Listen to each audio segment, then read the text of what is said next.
In our hermeneutics course, this is lecture 8. We've been looking at laws of structure.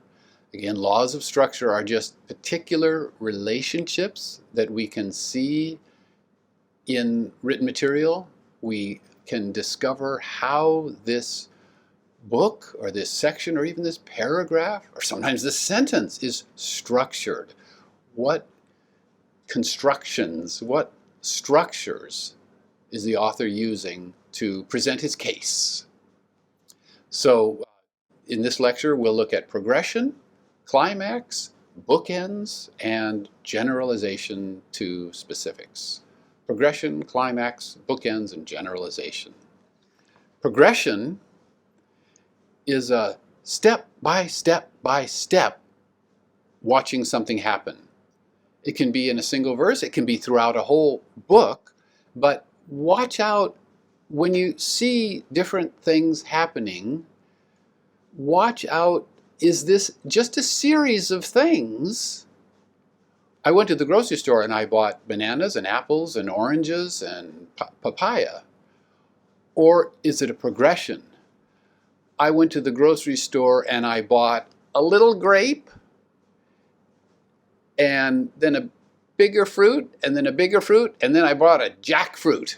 So there would be, if I could think of fruit in increasing size, we would have had a little fruit, and then a medium-sized fruit, and then a big fruit, and then a really big fruit. That would be a progression. But if we just say, I bought some apples and some oranges and some pears that are all kind of the same, it's not a progression, it's just a series. So watch for, in a series, things are of equal weight, but in a progression, there's a distinct increase of, at every step, increase. Somehow there's an increase. So watch for that and don't make the mistake of, don't call a simple series a progression. Well, let's look at some actual progressions. In Acts 1:8, very famous, be witnesses in Jerusalem, and in the province of Judea, and to the north, the province of Samaria, and be witnesses to the ends of the earth. See, there's a progression there. From just this city to the province to the north, and then all the ends of the earth. It's a progression. James 1:14 and 15 is also a clear, intentional progression. James talks about being tempted by desire, dragged away and enticed, and then giving birth to sin, and then sin to death. Can you see the definite increase of intensity? Just tempted at the beginning, and then all the way sin giving birth to death. There's a definite step by step process. James is warning us about the nature of sin. That's a progression. And then a favorite of mine is Proverbs 2, verses 1 through 4. And I want to read them. I think I'll try to read them appropriately. Listen to the verbs here and watch for the increase in intensity. This must be intentional. I think that the writer of Proverbs 2 intended this progression like this. My son, if you accept my words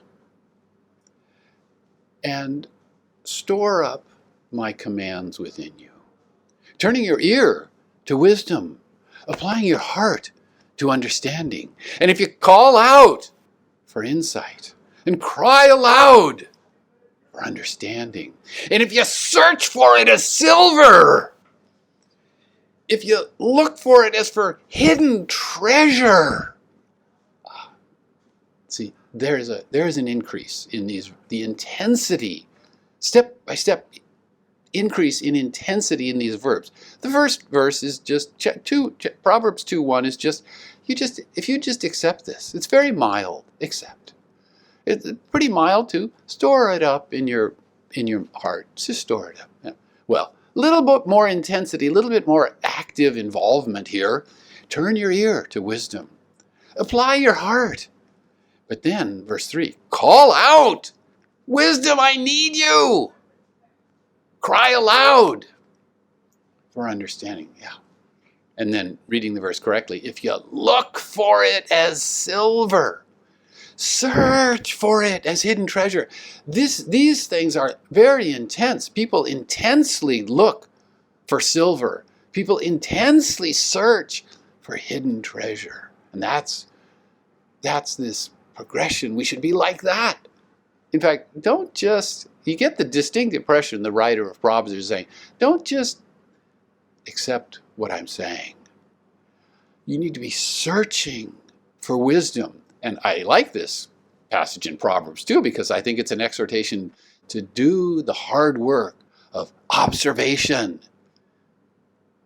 Do this hard work. This is not easy. What we're talking about are these laws of structure and making a structural diagram. This is hard work. You have to search for wisdom in the Word, like a person searches for hidden treasure. So I like these particular 4 verses, and they're a good illustration of this idea of progression. Think of stairs at a house or stairs in a building.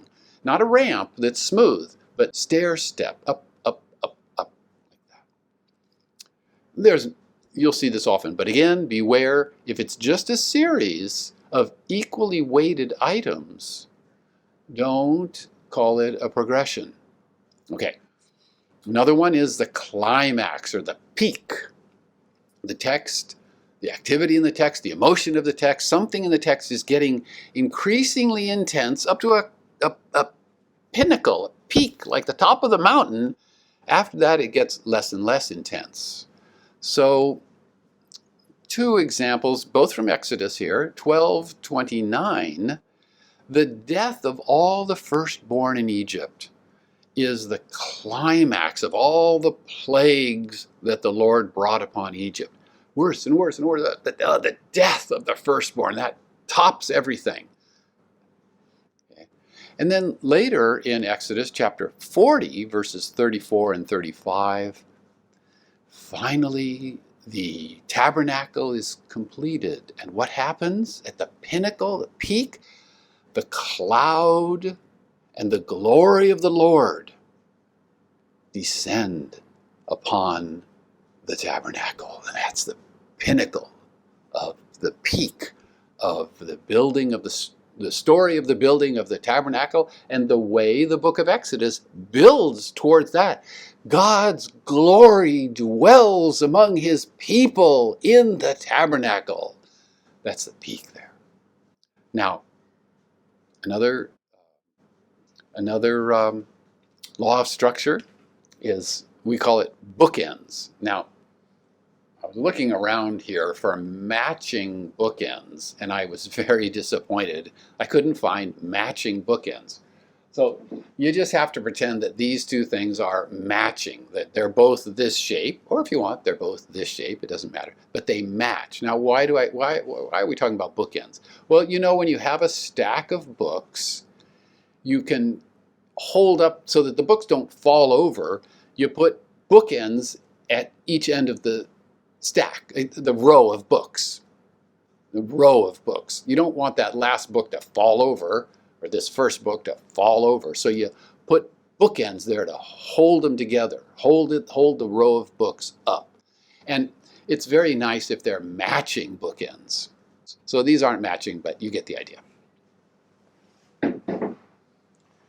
But why are we talking about bookends? What does that have to do with the structure of how books of the Bible are put together? Well, okay.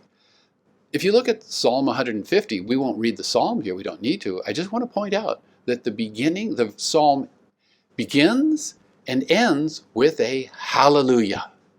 That's a book, those are bookends. There's a reason why the psalm begins and ends. It ends with the same word that it began with. And in Revelation, this happens a lot. There are many terms from the first chapter are repeated in the last chapter. It's definitely intentional. Note in Revelation 1:8 And in Revelation 22:13, the Lord says, it's written, I am the Alpha and the Omega. Now that's intentional. It's at the beginning of the book of Revelation and it's at the end. Similarly, in Revelation 1:1 and 22:6, there's a whole phrase that's repeated in Greek. It's exactly the same words. And that is, to show his slaves what things must happen suddenly. It marks the beginning and the end of the book of Revelation. These are intentional structures. The author does this intentionally with a purpose. Another favorite of mine we've mentioned earlier is that in Philippians 1, verses 5 and 7, you see the root word koinonia, fellowship, partnership, better translated here, partnership. And then also, that's at the beginning of the book, and at the end of the book, in chapter 4, 14, and 15, you see again this root word, koinonia, again repeated twice. And that repetition of the koinonia words at the beginning of the book, and again at the end of the book, 2 at the beginning, 2 at the end, are like bookends, holding the whole book, a whole letter that Paul wrote to the Philippians together. And then the last law of structure for us, sort of the last, is called generalization. Now what this means is you have a general statement followed by specifics. A general statement followed by specifics. So what's the relationship? The relationship is this general statement and then these specifics. There's a relationship here. It's called generalization, or general to specific. That's the law of structure. And this is pretty common. I found in Genesis 1:1, God says, in the beginning, the word says, in the beginning, God created the heavens and the earth. That's a general statement. That covers everything. And then chapter 1, verse 2 to verse 32, these are the specifics. The general statement is, in the beginning, God created the heavens and the earth. And then it's followed by the specifics of what did he create? Another example, much later in the Bible, Ephesians 5:21, the general statement is, submit to one another out of reverence for Christ. That's a very general statement. Submit to one another out of reverence for Christ. I need some more help with that. I need the specifics. How does this submission supposed to... Everybody agrees that submission should happen, but a lot of people think, you do the submitting. No, you do the submitting. No, it's not chaotic like that. There's the general statement, submit to one another out of reverence for Christ. But then there's the specifics, starting in the very next verse, 5:22, verse 22. Wives. So how does this general statement work out? Well, specifically, wives, here's what you do. Husbands, here's what you do. Children, here's what you do. Fathers, here's what you do. Slaves, here's what you do. So these 5 specifics support and explain the generalization. So what you have here is a law of structure, a generalization. Submit to one another, followed by, supported by, but followed by specifics. This is fairly common. In Colossians 3:5, Paul writes, put to death, therefore, whatever belongs to your earthly nature. Oh, that's so general, Paul. Could you be more specific? Yes, he is more specific. Then he tells us some specifics. Sexual immorality, impurity, lust, evil desires, greed, which is idolatry. Those are the specifics that inform, that fill up, that give detail, specifics to the general statement, put to death, therefore, whatever belongs to your earthly nature. And then he gives the specifics. So generalization followed by specifics. And then another one in Revelation 7:4.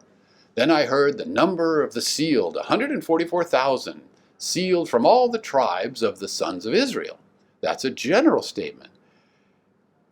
And then you have that in verses 5 through 8, that general statement is followed by specific statements where the 12 tribes are named specifically. So again, it's just a simple general statement, sealed from all the tribes of the sons of Israel, and then the actual tribes are listed.